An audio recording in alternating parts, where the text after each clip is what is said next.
This week's Parsha has two portions. The first is Tetzaveh, and the second is Zachor. A few words about Tetzaveh. It's the portion that describes the priestly garments. We know from the reading that the Kohen Gadol had 8 different sets or uniforms, that the regular priests had 4 different sets.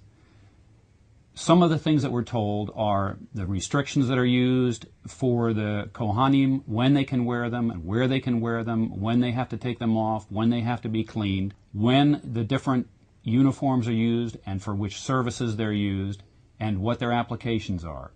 Moses gets all the instructions necessary to make these garments. They didn't exist before this time. How they're constructed, what they're constructed of, and, as I said, who wears them. The second portion that we're going to read is Zachor, and Zachor, of course, means to remember, and here we are enjoined to remember the infamy of Amalek.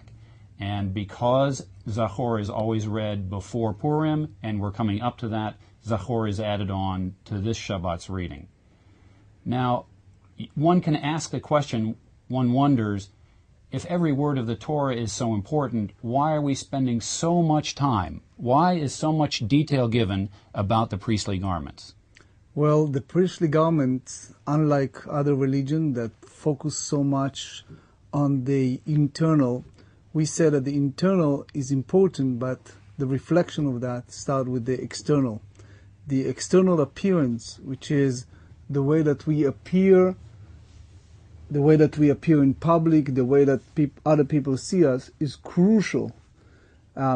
The rabbis deal with the aesthetic part of the priestly garments in the Torah portion in all different specific details. They tell us that the priestly garments is so crucial that it represents not only the priesthood to people, but also to the Kohen himself.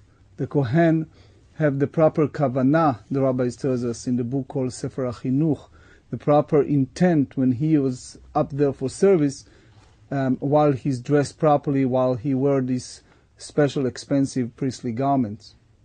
We normally worry about the internal workings, our souls, what our hearts are thinking of. It's what's in our minds that counts, we say. Why should we be so concerned about the externalities, the uniforms that these men are wearing?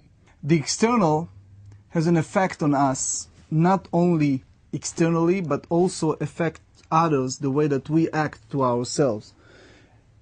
When I was a kid, in our school, in our Talmud Torah, most of the kids like to dress for Purim, which is very soon, like the high priest. Why? Because the Torah describes, as you said, the high priest with 8 garments, very beautiful, fancy. But if you look at the Tanakh, the Bible at large, you see the specific, how the king would dress with his special hat, how the story of Joseph and his brother with the tunic. It's so much with external, because in Jewish faith we believe that the external has an impact, not only on yourself and the way that you serve God, but also upon others.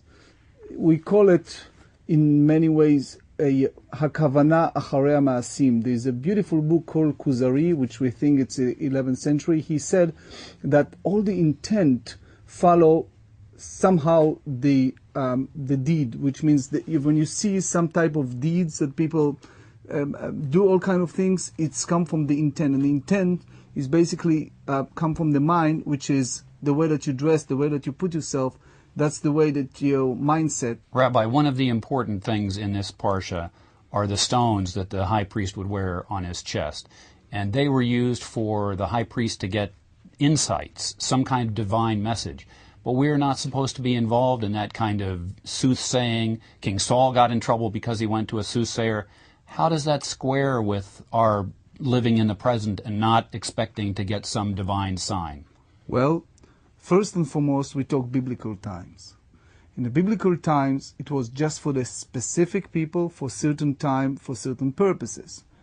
An example, Rashi, Nachmanides, some of them hold that the breastplate, the Urim and Thummim, contained the holy name of God. Others hold that it was a blinking of letters.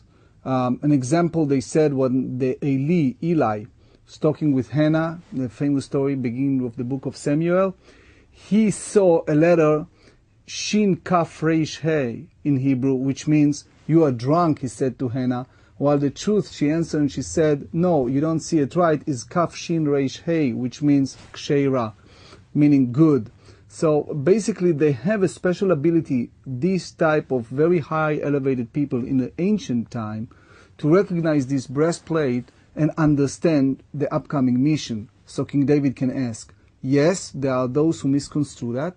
You see the story of Saul and others, but all of that, in that sense, is no application, which means we do not have the temple, we don't have prophecy, we don't have people who can be a psychic by looking at something and give you the vision for the future. It was a certain way, in a certain time, that used for the purpose of communication when needed. More importantly, is the whole idea of breastplate was used as a secondary issue, which means only when you reach a point that you're really desperate for answer and there's no other way, then you go before the high priest and you see this special blinking with letters, and you know, like King David, know what to do. I see now that the externalities that are pointed out in the formation of these uniforms in the Torah apply today in the same way. I don't think we'd expect a basketball coach on the side of the court to be wearing a hula skirt. There's a uniform that we all sort of take for granted, and it's very interesting that even in these ancient times, it was obvious that what people saw made a difference as to how they believed and how they focused their thoughts and how their thoughts were focused by their priests. And I think that lesson is still good today.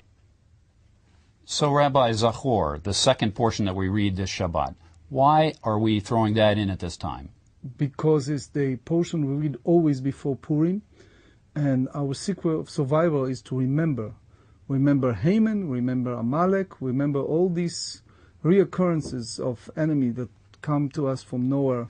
Just suddenly you're facing those challenges. And the secret of our survival is to remember. It's a mitzvah, not only for adult male, but for everyone, to participate with the Torah reading, because the annihilation against Jews, from Amalek to Haman to Hitler to all these different names, is always, unfortunately, reoccur. So is this strong institution of hearing this Torah portion. It's very short.